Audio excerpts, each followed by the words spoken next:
It is Keith here. I'm coming to you live from the lab. Live in the lab from Joe Beal. Just found them on, not a sponsor. Nope, not a sponsor. From Daddy's Visa. Yeah. Coming here noon. Round 2 today. Nicole Bernard is back. Let's bring her in. There she is. There's Nicole. Oh, what's going on? It's really pretty weather here in Oregon right now, so pretty excited about that. But yeah, week's been great.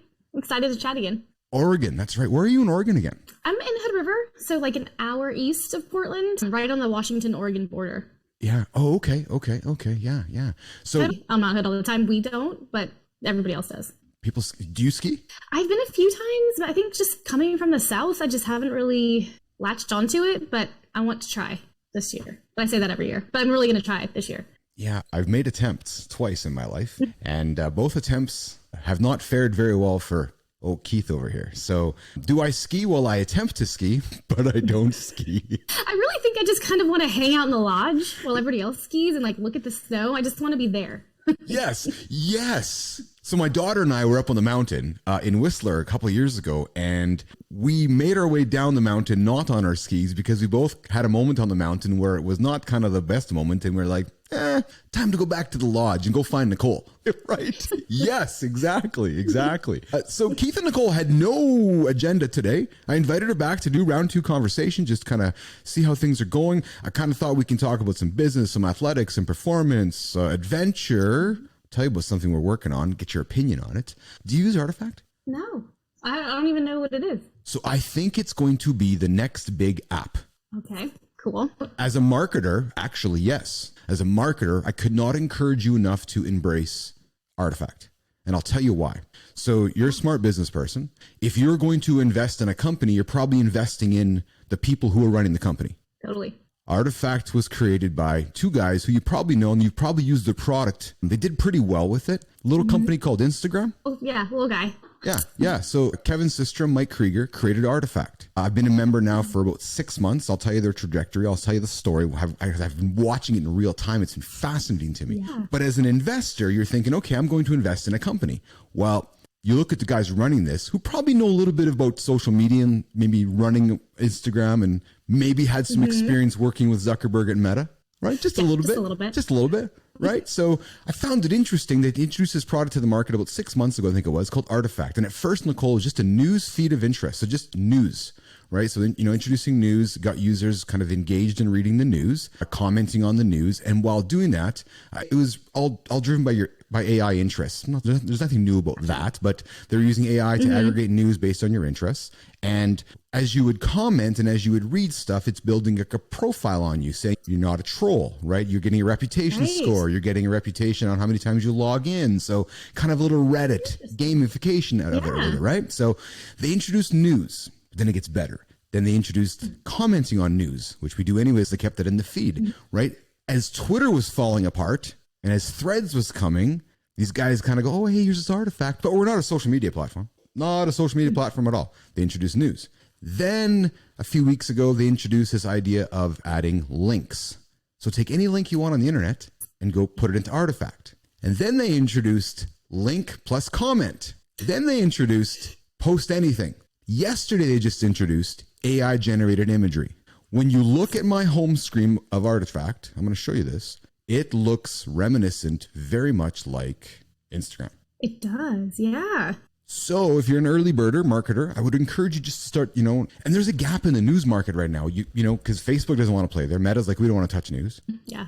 Right. So I thought we'd introduce a segment. We can talk about the news. We can talk about what's going on in the news and what's exciting out there in the world, get your opinion on a few things, and maybe we can dangle around those topics. But I want to talk adventure first. Can we talk about adventure? Sure. Before we do that, though, have you done 48 miles in 48 hours lately? I have not. I ran my 9th half marathon of 2023 on Friday. So a few days ago, or almost a week ago. But no, I've not done another 48 hours yet. I need to do another one before the end of the year. So how did you fare in the marathon? Pretty good. It was one of my faster times. I didn't actually do a registered race because there wasn't any around me. Usually we have a local one. Yeah.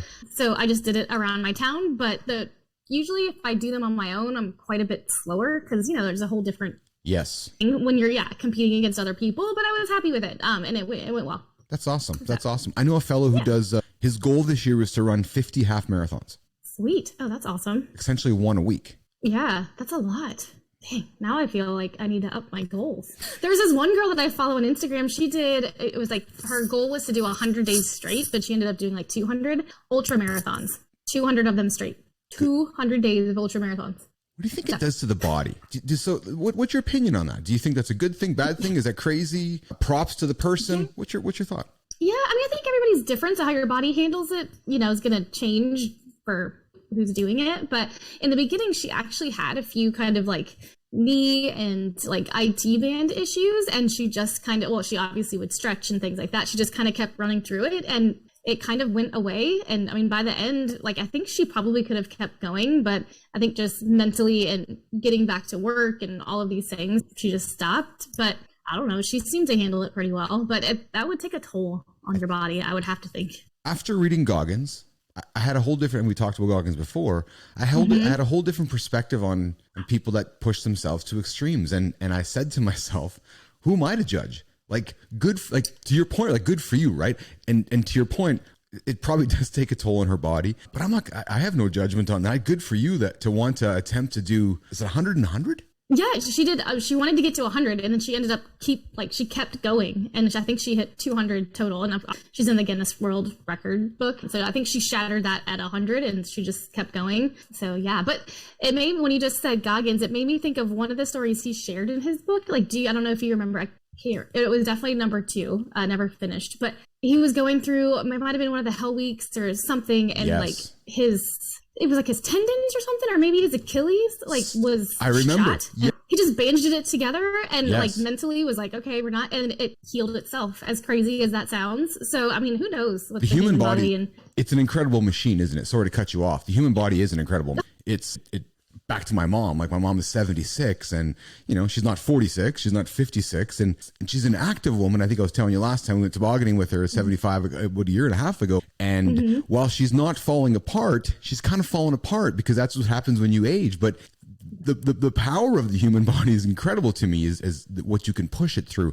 And when you see what the Navy SEALs do, obviously, with, reading through Goggins or any other book you read, to have somebody think about themselves, hey, I want to go do 100 and 100, good for you. Like, I think there's certainly props to that. Certainly props to that. So we have a big adventure planned for next year that I want to share with you. Maybe you know some people that might want to join us. So, Nicole, we're looking for 10 people that want to transform their lives, joining the lab in a transformative experience. So starting January 1st till December 31st, 365 days of wellness, fitness, nutritional, and emotional coaching, not just to get a six-pack, not just to, get stronger, but to build a sustainable, new life. It's exactly it. Thank you. Yeah. You're probably going to get a six-pack along the way, or lose some weight along the way. You're probably going to get some muscle tone along the way. You're probably going to get a better heart rate along the way. You're probably going to be overall more emotionally, mentally, and healthier along the way. I suspect so, sarcastically. So we're going to start that program beginning of January.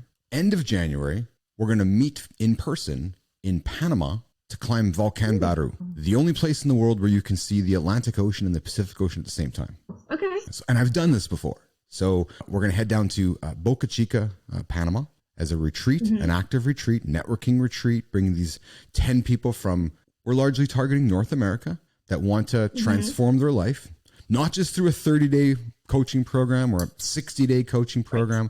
Maybe, Nicole, somebody who's going through, I don't know, I think I shared with you, like, I've been through some personal situation, like, I've been through a divorce, I've sold my business, I, went in different directions when the business and I went in different directions. So I've been through these situations where you're looking to make change, or you're feeling stuck, right? So we're targeting 10 people that are like, hey, you know what? Or you're maybe looking to achieve the next career achievement in your life, and you're looking for some structure to help you get there. So we're saying join this team of 10, along with myself and Roland and Craig and AJ and Ray, who are going to help coach you, as well as other coaches we have aboard. Oliver Brown, who climbed Kilimanjaro just last week for the 900th time this year, I think it was. So we're going to do Panama retreat, and then we're all going to go back to work for the rest of the quarter. Second quarter of the year, we're going to head to the Azores, Nicole.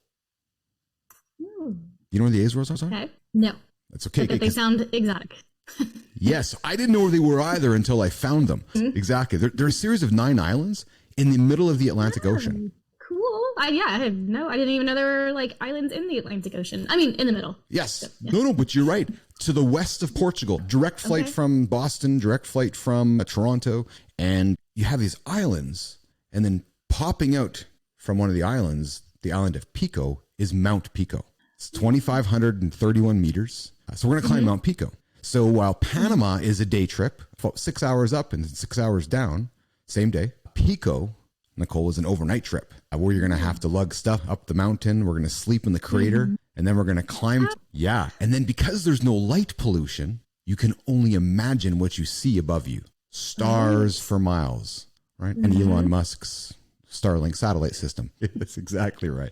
So then we'll get up around 4:30, 5 a.m., and we'll climb out of the crater, leave our stuff down there, and climb to the top of the mountain and look out over the Atlantic. You can see for miles. You can see many of the islands. It's just this experience that, unless you've experienced it, it's really difficult to describe. But the year gets better. So we're in June. We're in the Azores. So the one night camping experience, Nicole, is the warm up for what's going to happen at the end of September, early October. We're going to head to Africa, to Tanzania, and we're going to climb Mount Kilimanjaro. So while we are helping somebody with their nutrition and their fitness and their wellness and their emotional health through the year, their support, business coaching, we're then going to tack on 10 days in Tanzania and climb Kilimanjaro. And we will succeed. Guarantee we will succeed. But we're not. Is Oliver going with y'all? Oliver is going to join us. Yes. Awesome. Yes. We talked with Oliver yesterday. Oliver's part of our trip. So Oliver might not be able to make all four of them. He's welcoming a little baby into the world next year, which is really exciting. That's obviously more important than anything. So hope I didn't spill any beans there. What the heck? So you can edit it, but you can't. After Kilimanjaro, we are then going to make our way at the end of the year to Kenya. And in Kenya, we're going to do a couple safaris, daytime safaris, nighttime safaris, and then end the experience on the beaches of Shela Beach on Lamu Island in Kenya. And will that be like New Year's Day? Like y'all will be our New Year's Eve in Africa? No, the plan is to do it end of November, early December. The last week November, first week December will end the year. So we're going to stay connected not only through this way with our teammates, but we're also going to introduce the Quest headset so we can have presence and connect with people in virtual reality and augmented reality. So you could actually be in my room right now. And then the plan is to introduce the Peloton platform as the fitness platform for the experience. So it's connected. We can build community with it. So that's this entire experience. We're out there talking about it right now. So if you know anybody that might want to think about that, we'd love to have them on the team. What are your thoughts of the experience? It sounds amazing. And I love that, like you said, it's a holistic approach. It's not just one, focus on one of them. You're doing all of the different ones. And then I love that you're, getting people to travel to different places, because I think that adds a whole other element of, kind of looking inside, but then also being able to see the beauty that surrounds you. I also love too that you're going up mountains, because I think that's almost like a figurative and literal thing that you're facing. So I just love that you guys are doing all of that. I'm glad you said that about the mountains, because I've joked about this with Roland and with some colleagues over the last few days. I've never known anybody who's regretted climbing a mountain, right? That's right. And then to that point, I've never known anybody who's looked back after climbing the mountain and said, well, I guess I should go back to the other side now. It's typically not what you do, right? So physically, It's this idea that what we're selling here is helping you move your life forward. And the physical metaphor is of climbing a mountain to the bottom of it, where you can physically see what you have achieved, that up and down, right? Something magical to that, I think, right? So yeah, I think, I totally agree. And we're not talking about mountaineering. We're not going to Everest or K2. Right? Have you climbed Kilimanjaro? Do you know anybody who's climbed Kilimanjaro? No, the closest I've gotten is 9,000 feet up Mount Hood, which was really high for me. That's good. Did you trek that, or did you climb that? Yeah. Yeah. Well, it was part of one of my races this year. I didn't realize it was going that high up the mountain, or I probably would not have registered. But the universe works in funny ways. But yeah, it was a heck of an experience. Like you said, when you get back down, even if you're scared of heights or whatever, you're like, wow, I just did that. Like, what else can I do? Absolutely. So just so I'm clear, you ran up the mountain, and you didn't know when you signed up that you were running up the mountain. Yeah. My husband was like, don't you ever want to look at the courses? I'm like, well, I guess I probably should. But I usually just sign up for them and go. And this one, they called it a hill run. And I was like, oh, okay, and I had done the half marathon last year, but they completely switched the course this year and I didn't look. So in my mind, I assumed I knew the the course, but it was completely different. Yeah. So take me to that morning. Yeah. So it's up at Mount Hood Meadows, which is where it starts. So it was like starts at 6,000-ish feet, I think. And, the race directors bring us out there. And I was like, oh, yeah, this is fun. Did this last year. And he points like towards the mountain and was like, you see that craggy area? That's where you guys are going. And I was like, oh, okay, that's not so bad. But it was well above that. I looked at the wrong area.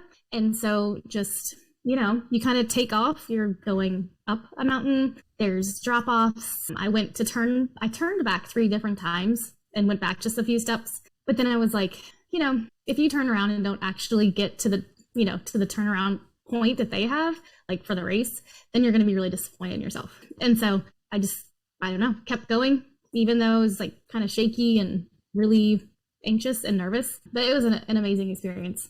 Just the power of moving forward, wasn't it? You just said to yourself, I'm just going to go, put 1 foot in front of the other. I'm not going to get my PB. I'm not going to have any records, but I just need to get this thing done. Exactly. Yeah. And I can't remember what audiobook I was listening to at the time, but I switched it and I put on David Goggins. I was like, okay, if anybody's going to get me through this. That's spectacular. Do you use audiobooks when you run, Nicole, instead of music? I do. I used to listen to music. Now I listen to audiobooks, like 2 birds, 1 stone, so yeah. What kind of audiobooks do you listen to? All kinds. Really, I mean, they're all typically business or, self-development. Like I love anything really. I've got like Jocko Willink, David Goggins, Embrace the Suck by another I have a lot of like military ones. And then I have like In Tune with the Infinite and like all of Napoleon Hill's. So it's like this kind of spiritual side and then also this like disciplined military, depending on what my mood is. I needed discipline today. My alarm went off this morning. Dogs came to get me and Daddy looked at them and he's like, oh my God, I don't want to get out of bed this morning. I was tired. And I said to Roland today, I said, Roland, producer Roland, rest recovery day today, man. We've been working hard. We've been building things here. And Wednesday's my rest recovery day, but clearly I didn't rest and recovery enough yesterday. So got to the gym this morning after I dragged my butt in and did my lift and got on my bike and it sucked. But I did it. It really sucks. Yeah, exactly. Yeah. It was not the best experience. But it was just a mental, because I would not be an enjoyable human being right now if I didn't go through that experience this morning. Because it just, you know what I mean? Probably like yourself. Yep, totally. Yeah, there's definitely a difference in how the rest of the day goes, depending on the morning activities, and the run. And I made some bad decisions last night too. Yeah. Peanut butter jar right in front of me. Do you want to talk about those? I do. I said to Roland this morning, I sent that text to him. I said, producer Roland, oh man, I made some bad decisions last night. I hit the peanut butter jar, and he laughs and he's like, oh, I hit the shawarma. I'm like, oh, okay. So we're both on the same fence today. But yeah, I've openly said here that peanut butter and me are like, or peanut butter and jam sandwich, or just a jar of peanut butter and a spoon. It's death for me. Does it not agree with you, or like? No, I love it. Oh yeah, you ask AMA asked me. Yeah, I can't put it down. So then when I put it down, I just feel horrible about myself mentally, and then I get up the next day and I feel horrible physically, right? So it's just one of those experiences. So you talk about being real. My battle with the peanut butter jar. So you talk about that experience next year. So we all have these battles. I can sit here and go raw as much as we want to, but I experience the same challenges that everybody else does. Like the goal here is let's just try to do it together, right? So that I can limit the peanut butter consumption. So my favorite little treat is like a spoonful of peanut butter, and then I put some like chocolate chips on it, like just little ones that we always have in the cupboard that my daughter always makes cookies with.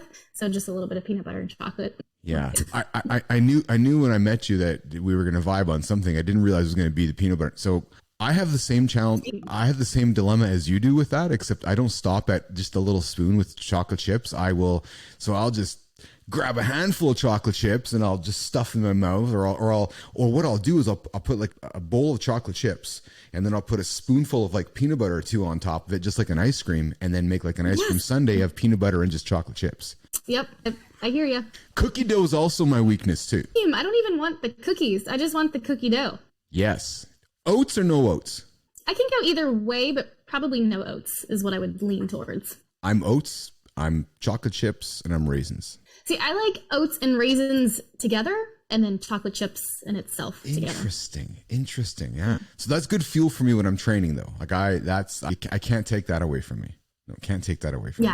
Yeah. Totally. A cookbook last year. It's called Run Fast, Eat Slow, and she's got some really good like oatmeal cookie kind of power energy bar recipes in there. All of her recipes are awesome. But yeah, I guess I have one other confession too that I just thought about that I can make to you too is my love for cheese. Do you like cheese? I love cheese. Yeah, I love cheese. I'm a cheese freak. My ambition is to always have more cheese on my crust instead of the bread crust, right? So yeah, so that's always just a good thing for me. But let's just get off the food topic. Hey, did you know? No, now I'm hungry. Now I really can't wait for my scoop of peanut butter. Did you know Steve Jobs died 12 years ago today? Has it been that long? Wow. Right? Yeah, it does go by fast. Yeah, I remember the day. Well, I'm sure many people, those that would even be listening to this, would remember that day when he passed. Yeah, it was sad to me as we were watching him going through his illness as he was working up to that moment of passing. I didn't. That was sad because you knew it was coming and brilliant mind, right? And missed a beat. Do you think since Mr. Jobs passing? I mean, I feel like they've had some hiccups here and there, but I feel like overall they're still, killing it. Who was telling me that their new phone? There's been some issues with their latest phone release. Have you heard that? Yeah, I guess. I don't know what they are, but I had just heard that that's not going so well. Yes, a little bit buggy apparently, right? So yeah. Have you also heard, I was talking about this with Captain Steve Hoffman last week, Joni Ive is developing a device with ChatGPT founder Sam Altman, so we'll make an open AI device. So imagine being that dude who's single-handedly created perhaps two of the greatest devices mankind would use. Imagine if you created the iPhone, like you're the person who designed the iPhone. Yeah, I can't even imagine that. That's how attached we are to these things too. I mean, I know I am. I don't even speak on it, but I do so many other things on it.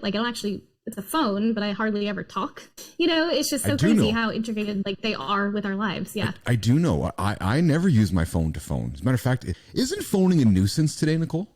Yeah. I'm like, just send me a text or an audio message. Yeah, exactly. Or text me first to say, hey, are you free? Or do you got a few minutes to chat? Yeah. Because really, when you're phoning somebody, you're actually stealing their time. Because you're saying it's good for me right now. I'm assuming that it's good for you. So I'm just going to phone you. Because then there's that psychological idea of, okay, I got to answer the phone because Keith's phoning. I got to answer the phone, right? So I think that social etiquette has changed where just text me first. And if we need to talk, then let's talk. Right. Yeah. Do we actually need to talk? Yeah. But I mean, do you remember the days though, when our house phone would ring and it was you had no idea it was on the other line? Hello? I do. And then caller ID. Oh, yes. Yes. Yeah, it's the Wild West back then. Fun. I grew up with the party line. Did your parents have the party line? Did you know what the party line was? No, I think that was a little bit after my time, but I know about it, but I didn't have one. Yeah, so I'm dating myself now, but I do remember the party line. It was 2 rings for my Auntie Anne's and 1 ring for my mom and dad's house. And if you answered on the 2 rings, you'd hear the conversation at Auntie Anne's house. What? So funny. Here's my banking information. What? Yeah, the dual ring party line. That's a funny conversation. What are your thoughts on where we are heading with computing? Spatial computing, headsets, Apple Vision Pro. What's your thoughts on that? I'm not exactly sure what the Apple Vision Pro is. Oh. So can you share that? I can, absolutely. Yes. So Apple released their headset at the beginning of this year. I'm sure they didn't release it. They introduced it to the market. It's a spatial computing device. Looks like a set of ski goggles. Very similar to Zuckerberg's Meta headset. You've seen the Meta headsets, right, from Facebook. Yeah. So this will be Apple's version of it. And how old were your children again, Nicole? 13 and 10. Perfect. I'm going to assume they don't watch TV like you and I grew up watching TV. They watch their phones, right? They don't have phones. Okay. They're not happy about that, but they don't have them. But yes, they are, Nintendo Switch, which they can get onto YouTube. Right. Yeah. We would agree, though, that when they do get phones, and I can respect that, but when they do get phones, they're more than likely, like their peers, going to watch television, be it YouTube or TikTok, on their devices. Yes, they do. Yeah, when their little friends come over and there's a phone, they're all crowded around it. Yeah. And yeah, they watch the YouTube shorts and then, whatever they like on that, then they'll go to that channel. So yeah. I bring this up because I'm going to, so for the first time ever, linear television is on a decline because the idea of us sitting around watching television, you have to look no further as a marketer than the Golden Bachelor on ABC, right? No, I'm being serious actually. So the only people watching linear television is Golden Bachelor audience, right? 45 to 60, right? You're seeing the change in home design, rarely building homes around the great room with the TV in the middle. Yep. Because that's not how people are living in future homes. So I'm sharing this with you because we went from linear television to my kids growing up watching TV on YouTube and now TikTok, but not coming into the great room and watching TV with dad. When I'm like, hey, do you want to watch a hockey game with me? They look at me like, on the TV? Really? And that thing? What that thing is. Right?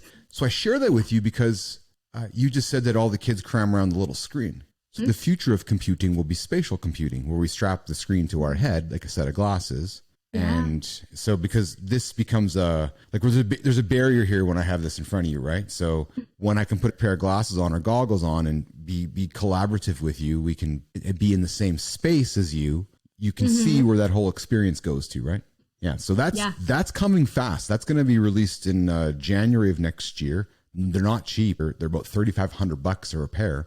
Yeah. Wow. Yeah, it is a lot of money. But, remember like when flat screens came out and they were like thousands of dollars and now they're like a few hundred. So I wonder if it's just going to kind of, again, people getting used to it, more popular, and the price will come on. Yes. Yeah. Well, that's their plan. And it's funny you said that because that's how they sold it too. They said, well, if you were to buy a big screen TV and a big home audio system, it's going to cost you $5,000 anyway. So now you can have a big screen TV strapped to your face and so forth. Do you wear an Apple Watch? Mine's just charging right now. Do you wear an Apple Watch? No. So the new Apple Watch has double tap, which allows you to control the watch without touching it. So I share that with you because the Vision Pro headset will be controlled by your eyes looking at the screen because it can see your eyes. So when you're looking around, know where you're looking. And the way that you'll interact with the interface will be doing this with your fingers. So will everybody so for instance, if a family, like the TV is kind of going away, would everybody have to have their own headset to like watch something together? Or how does that work now? You are right. Yes, you are absolutely right. But over time, they're not going to be $3,500 headsets, right? So there's some technical limitations right now with these headsets. So batteries, right? We know the reality with technology is the battery, is the power behind them, right? So we all want all day battery life. So right now the headset that Apple's launching has a little battery pack you plug into. It's only got 2 hours of battery life. So their ambition is to turn that into basically a set of glasses that you wear. Right, a lightweight set of glasses that you wear in your head with the screens, and the technology is obviously on its way there, but just not fully baked there from the Apple point of view. But yeah, you're right. I would say eventually we all will be wearing a pair of glasses of some sort, screens of some sort that would replace this. Yeah. Although go ahead. Yeah, tell me. Oh, no, I was just going to say, it makes me think of, like, as a kid watching, like, the Jetsons, like, that's what I feel like we're, like, on the cusp of all of these things, and it just, I know we're so close, it's just so crazy. It's so cool how far, everything has evolved to come to where we are now. And going fast, too, when you think about it. Yes, yeah. Mm-hmm. Right? With AI being introduced to the marketplace in the last... I read a fascinating piece yesterday, Nicole, where majority of people question the benefits of AI, if it's going to destroy us. They're like, why are we rushing to make these tools if all they're going to do is hurt humanity? It's actually a fair point, right? Okay, so I just brought on a new client. They're amazing. They're an AI medical scribe. Okay. But so because I hear that same messaging like, oh, it's we're going to disconnect like the human aspect, and all of these things are yes, it's going to rule the world, blah, blah, blah. And in working with this new client, I'm seeing how AI is saving these doctors and clinicians so much time so that they are actually putting in more human connection with their patients. Interesting. So it's like amazing that there's these different tools. And I think there's the kind of this myth, and I was kind of guilty of that too, like, oh, that's, let's be careful, blah, blah, blah. But I'm starting to see that how they can be used to actually facilitate human relationships because they're saving us so much time. Does that make sense? Yes, it does make sense. Absolutely. Okay. Yes. Yeah. I think many North Americans look at, because right now, everywhere you look, there's AI here, AI there, AI everywhere. Right. Right. And right now, a lot of it is content creation with AI. And then people are like, well, if all we're going to do is make content to make disinformation and make content to hurt the world, then why are we developing all these tools? Right. Mm-hmm. But then you hear stories like you just brought up where it's impacting healthcare. I've heard the same thing where doctors are great benefits from using the technology, right? And it's only going to get better and smarter. Yeah. Yeah, I agree. And there's going to be, I think this is just kind of the first step for a lot of these different kind of tools, of doing the transcription, but in a more, not just like exactly word for word. It's able to, obviously intuitively tell what they're trying to say and summarize it. I think that's just the first step. There's a lot of other things that could be taken care of. And I didn't realize how severe physician burnout was. Like, it's a very big problem. And so this different tools like this are able to alleviate. That's amazing. How would you feel if your doctor created a clone of themselves, of their knowledge, and when your doctor wasn't available, you were able to talk to their AI version of themselves? Is that something you would be comfortable with, or do you think it's something more your children? What's your thoughts on that? Yeah, because I'm thinking of my doctor. He's amazing. I mean, yeah, I don't know how I would feel about that. I have to think about that, because I could see like that working, because it would, be essentially, but then it's not. So I'm not sure how I feel about that. Yeah. How would you feel? So I think it's pretty cool. I'm going to share something with you. So there's a fellow that I follow on, I don't know if you know who Robert Scoble is. He's a tech entrepreneur, blogger, fellow journalist on X, on the social platforms. I've followed Robert for a number of years, and I saw one of his posts last night. He uploaded 18 gigs of his own content to an AI to make an AI version of himself. Interesting. That's what I said too. I'm like, that's pretty cool. So 18 gigs, Nicole, like that. We're not talking like just a few documents. It's eight. Yeah. Apparently that's his entire Twitter/X database of content. So all the content that he's created on Twitter since probably a couple days ago, downloaded it all, sent it off to the AI company, and they're going to build him an AI based on all that content. Now, I've built an AI myself, not on 18 gigs of content, and it's pretty fascinating when you can have a conversation with yourself with your own knowledge. Have you done that before? No, I don't even know like how to make an AI of myself. Like I don't even know where to go on the internet to do that. Oh, so I can verbally help you with that. So what we would do is we would take emails you've written, articles you've written, any content that you've created, the podcasts we're on right now, previous podcasts that you've done. We take any content that Nicole's created and we'd feed it into the AI, and I can help you actually do it for you relatively easily, build that for you, and you would have your own GPT. And so now the benefit for that for you is when you want to write content, you can just go ask yourself to write it, and it's writing your tone of voice and writing your style. Follow me? Yeah. So does it pull only like the content that we have fed to it, or does it kind of just use that as my voice, and then it also pulls in wherever else Chat GPT pulls in all their magic stuff from? Great question. No, so we would create a safe box of Nicole Bernard so that it would not hallucinate or make stuff up, and it would then know that, okay, Nicole is a business marketing human being, a fitness advocate, mother, married mother of children. So whatever you'd want to feed it. And then you'd say, hey, help me write an article about my race up the mountain, the vertical, and give it some details, and it would write the article based on what it knows about you and in your tone of voice. Yes. That is so interesting. Because that saves so much time. Yes, it does. And these clinicians, it's going to save us a lot of different time to do other things. Yes. That is so cool. Okay. You would have to pause and essentially feed this thing, train it, right? So you'd say to me, so Keith, how would I build this? I'd say, well, send me as much content as you want. The more content. So for example, in Robert's case, an 18 gig database of content compared to my 500 megs or my 1 gig of content, it's probably not going to be it's going to lack the depth, right? But it's certainly, it's not that difficult actually either. Yeah. And so where does Me 2.0 live? Like in my computer, or? It would live in the cloud. So you get a URL, Me 2.0. Hey daughters, hey children, here's, if you want to ask mom something, you can just go to my bot. Mom, can I have an iPhone? No. Yes. And she will still say no to that.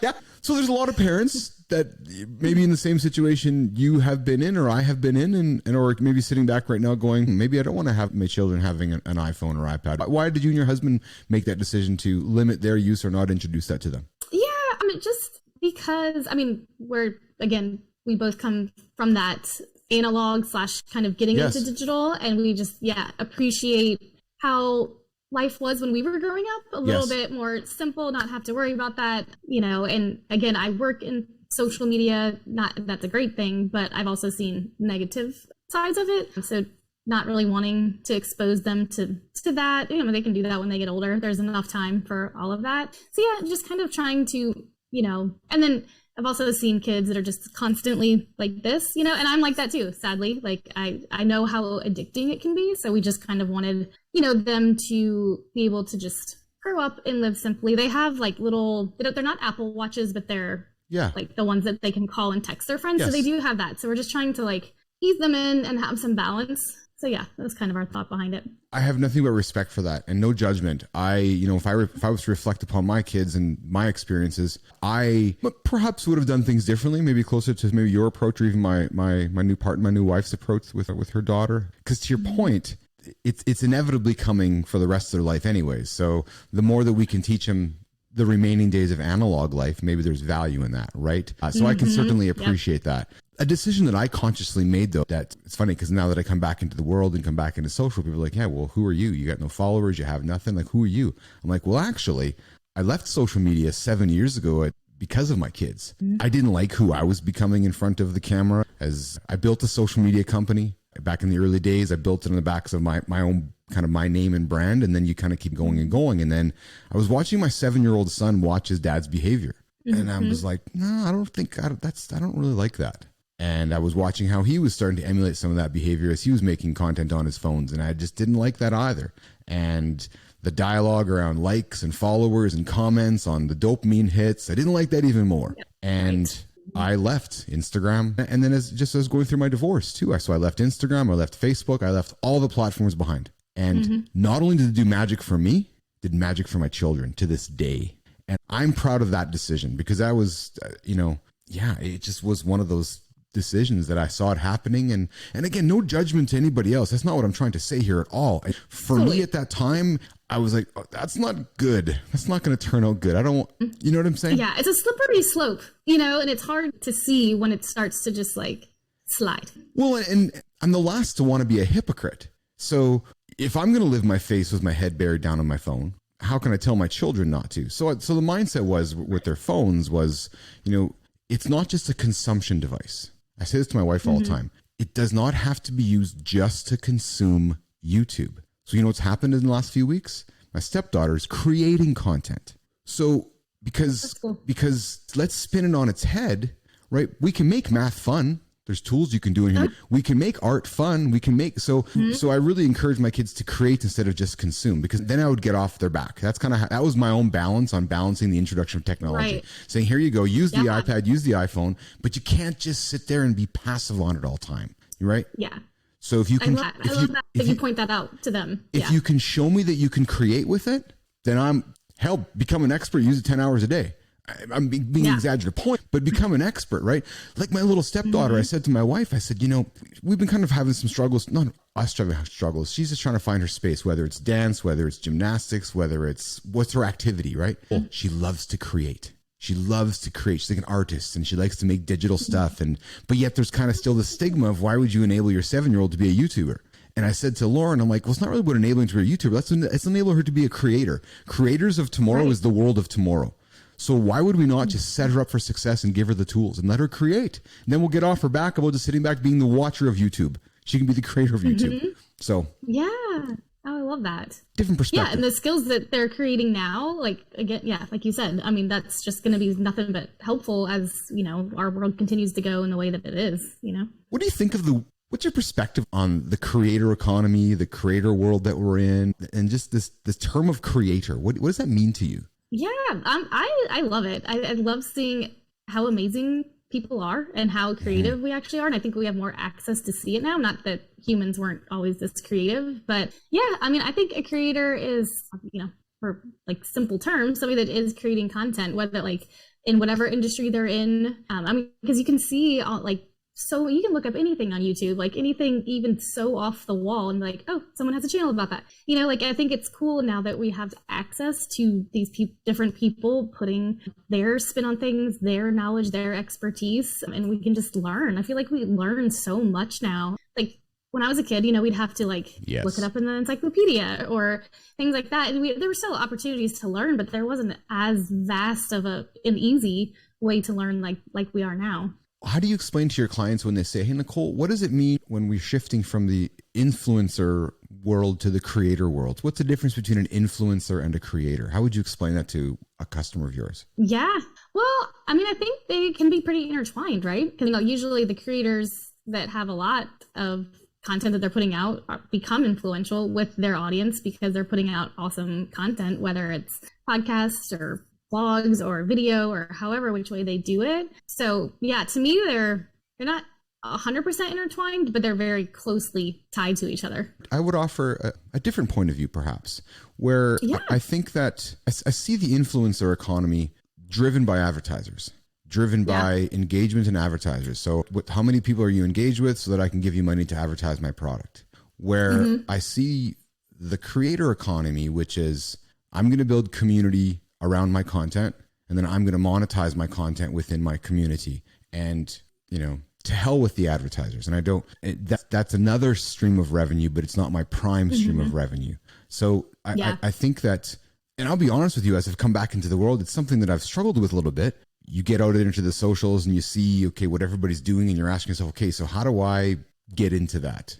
Do I got, what's the best way to portray myself and add value to the business world again? When you're building a business in 23, you're building a media company. You really are. If you can't wrap your head around that, then you might as well not try to build a business, because you're actually building a content creation company, and you got it with distribution, right? I like the direction that the content creator economy is moving. It's been fun getting back and doing it, and it's fun being creative with it, isn't it? For sure. Yeah, totally. Yeah. How's your podcast going since the last time we talked? It's good. You should plug it. I kind of took the summer off. Yes. Yeah, I don't know if I mentioned that. Yeah, we're back to recording. Yeah, it's always fun to drink champagne in my closet and talk to people. That's fantastic. We're coming up on the top of the hour. Any final words before we wrap it up here? Thanks for jumping in, just having a fireside chat with me today. Anything you want to close up with? Thanks for having me. This was a blast as always. So anytime y'all need anybody to fill in, it's always fun talking to you. That's awesome. Saying goodbye here on a Thursday. Saying goodbye to Nicole Bernard and myself, Keith Billis, live in the lab, live in the Business Athlete Performance Lab. Tomorrow, we're going to come in with Jonathan Pritchard, live here again in the lab. And if you caught any of our discussion around the transformation experience, I really think you need to hit me up. 10 people, build a community, network yourself. If you're a content creator, you are going to create content unlike any content you are seeing in your stream. That in itself is a reason to invest in this. You're going to be a better human. You're going to create incredible content. You could build a business on the content you're going to create, frankly. So, and why me? I've done it before. I keep paying attention to the Business Athlete Performance Lab. Keep paying attention to myself. And as I said yesterday on the show, and I said to Nicole here at the beginning of the show, my goal right now is to build trust with you and me, and just keep getting out there and letting you know that I want to help. And I need you to help me get out of the peanut butter jar. I'm Keith Billis. I'm live in the lab. I'm live in the Business Athlete Performance Lab.